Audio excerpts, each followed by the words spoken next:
Hi, I'm here to talk about my list of most attractive female characters, and I think that I should explain what I mean by that. I feel like in order for me to find a character attractive enough to make the list, looks aren't enough. I have to care about the character. I have to like the personality of the character. I have to have at least somewhat of an emotional connection to the character.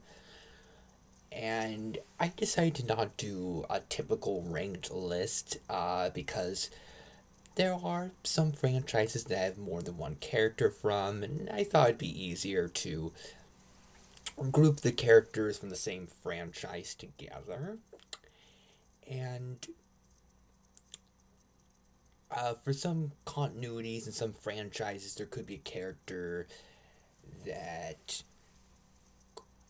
could seem a certain age at one point, but I'm factoring in timelines where the character reaches the full adult age.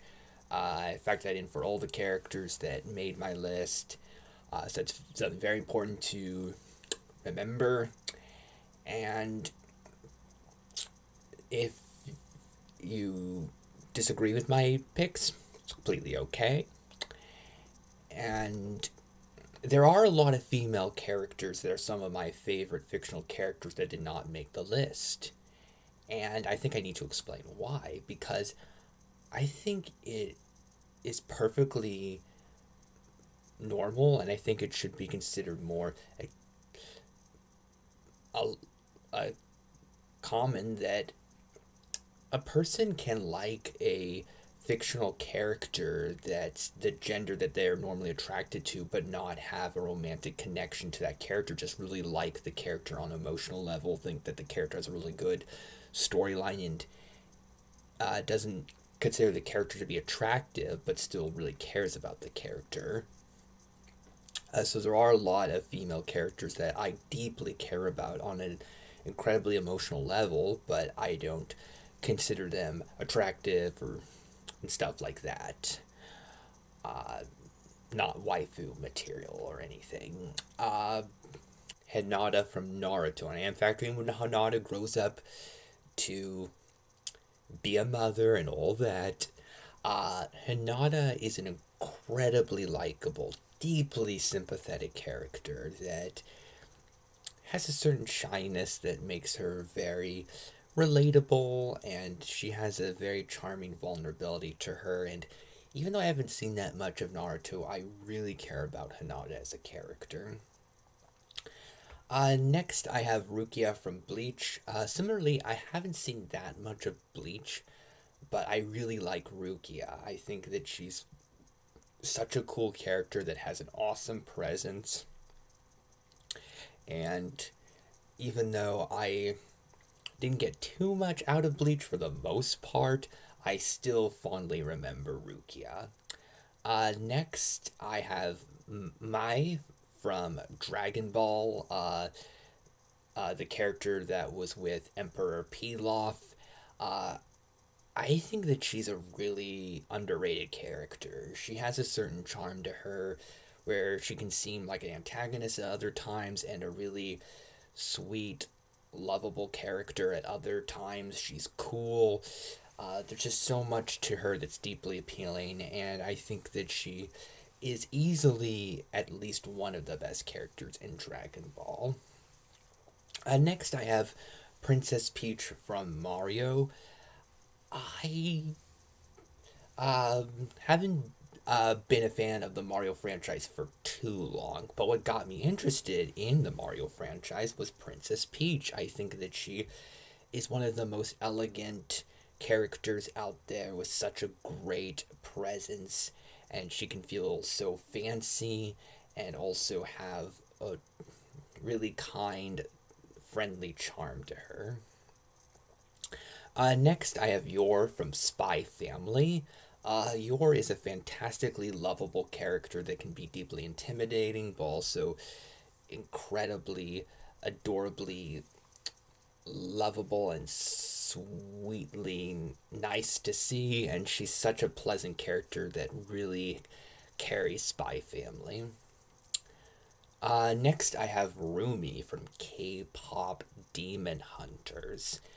K-pop Demon Hunters has become one of my favorite films, and there are a lot of amazing elements in K-pop Demon Hunters that I love so much. But I still think that my favorite thing about K-pop Demon Hunters is, well, the two big things: Rumi herself and the emotional journey that she goes on. And I felt deeply emotionally connected to her already on a first viewing, and my appreciation for the character has continued to grow. I think that she starts off as an incredibly tragic, sympathetic character, and she's able to be incredibly fun, sweet, cute.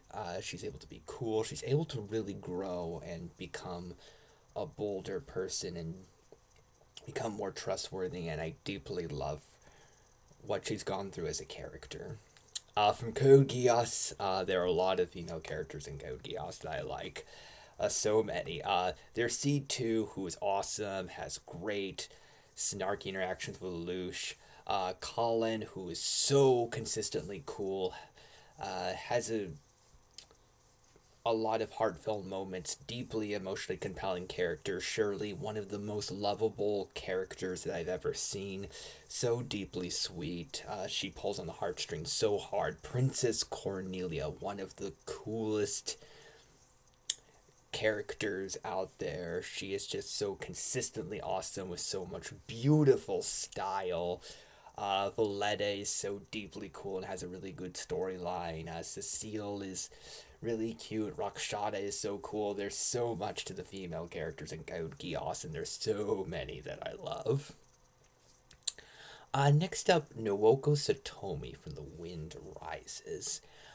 I've often thought of The Wind Rises as my favorite film, and I think that it um, still is my favorite film. And there's a lot about The Wind Rises that I love, and I think that Naoko Satomi is one of the most lovable characters that I've ever seen, who pulls on my heartstrings so incredibly hard. She's so kind, so deeply considerate of how she acts, and how selfless and deeply respectful she is. I love her so much. And for Frozen, I do have Anna and Elsa. Out of the two, I do prefer Elsa. For a long time, I kept switching between Elsa and Anna, but I did eventually settle on Elsa. Although Anna is fantastic, she's adorable, she's hilarious, she's such a great sister to Elsa, she's a wonderful character. Elsa is at least one of the greatest characters of all time, in my opinion, with some of the best style out there, one of the best character arcs that I've ever seen. I love how she's able to grow from such a scared person to somebody so bold, and there's so much to her that I deeply connect to on such an emotional level that really brings a lot of comfort to my heart and makes her more than just one of the most gorgeous characters out there. And I love Elsa so much. And that is my list of most attractive female characters. I guess characters could be considered waifu material and stuff like that. And you can let me know what you think of my list.